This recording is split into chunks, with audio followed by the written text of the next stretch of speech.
Assalamualaikum warahmatullahi wabarakatuh. Alhamdulillah, alhamdulillahirabbil alamin. Asyhadu an la ilaha illallah wa asyhadu anna Muhammadan abduhu wa rasuluh. Allahumma shalli ala Muhammad wa ala ali Muhammad. Anandaku yang Usada cintai dan Usada banggakan. Alhamdulillah, puji syukur kehadirat Allah Subhanahu wa taala berkat nikmat rahmat dan hidayah yang Allah berikan. Pada masa liburan kali ini, kita masih bisa bertemu dalam pemaparan materi matrikulasi Bahasa Indonesia kelas 7 semester genap. Sebelum kita mendengarkan bersama materi matrikulasi, ada satu pertanyaan yang perlu kita jawab bersama. Apakah itu? Mengapa sih kita perlu belajar bahasa Indonesia? Di dalam surat An-Nur ayat 46 yang artinya sesungguhnya kami telah menurunkan ayat-ayat yang menjelaskan dan Allah menunjuki siapa yang dikehendakinya kepada jalan yang lurus. Maka apa sih hubungannya dengan bahasa Indonesia? Dengan mempelajari bahasa Indonesia, kita akan mudah untuk mendeteksi mana yang benar dan mana yang kurang benar, atau mana yang hak dan mana yang batil. Maka dengan mempelajari bahasa Indonesia, dari sebuah informasi, kita bisa menyaring informasi tersebut apakah informasi tersebut benar atau informasi tersebut salah. Jika kita tidak memahami bahasa Indonesia dengan baik dan kita tidak menggunakan bahasa Indonesia dengan baik, maka kita bisa saja menjadi salah satu penyebar berita yang tidak benar. Nah, maka itu akan menjadi bahaya karena jika berita yang tidak benar akan tersebarkan, berarti sama saja kita menyebarkan sebuah fitnah. Pada semester genap nanti, kita akan menemui 3 jenis teks, yaitu teks berita, teks tanggapan, dan surat pribadi dan surat resmi. Pada materi teks berita, kita akan mempelajari 3 hal, yaitu unsur berita, kemudian mengidentifikasi berita, informasi yang ada di dalam berita, dan menyajikan berita. Dalam materi teks tanggapan, kita akan mempelajari 3 hal juga, yaitu yang pertama struktur teks tanggapan, kemudian menangkap informasi teks tanggapan, serta menyusun teks tanggapan. Sedangkan pada materi surat pribadi dan surat resmi, nanti kita akan menangkap informasi surat pribadi dan surat resmi, kemudian membandingkan struktur di antara kedua surat tersebut, serta yang terakhir yaitu menyusun surat.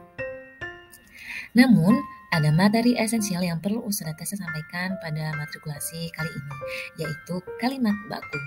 Kalimat baku sering kita dengar ya, namun terkadang kita tidak tahu kenapa sih kita harus menggunakan kalimat baku, kapan kita harus menggunakan kalimat baku, dan banyak hal yang perlu kita ketahui tentang kalimat baku. Oleh karena itu, mari kita simak bersama-sama. Kalimat baku adalah kalimat yang sesuai dengan kaidah bahasa Indonesia, baik itu meliputi ejaannya, struktur kalimatnya, hingga pemilihan kata.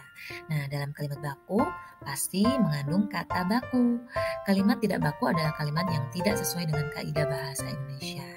Nah, jenis kalimat ini bukanlah kalimat yang buruk, sehingga tidak bisa dimengerti oleh pembacanya. Kalimat tidak baku justru mungkin lebih familiar karena lebih sering digunakan dalam percakapan sehari-hari. Yang penting, kalimatnya bisa dimengerti. Namun, dalam beberapa teks kita harus menggunakan kalimat baku. Oleh karena itu, sebelum kita mendengarkan materi kalimat baku, ada beberapa hal yang perlu kita pahami terlebih dahulu. Mengetahui kata baku dan tidak baku beserta artinya ini menjadi sebuah hal yang penting karena faktanya terdapat banyak penyimpangan yang sering terjadi dalam aturan baku. Kata yang menyimpang ini biasanya disebut dengan kata tidak baku. Nah, ada syarat-syarat kenapa kalimat ini disebut dengan kalimat baku. Yuk kita simak. Berikut ini merupakan syarat sebuah kalimat menjadi kalimat baku jika kalimat ini yang pertama logis, yang kedua hemat tidak boros kata, yang ketiga, padu antar kata, ini menyambung, mudah dipahami. Dan yang keempat, sesuai dengan struktur kalimatnya. Nah, untuk lebih mudah memahami, yuk kita coba contoh berikut ini.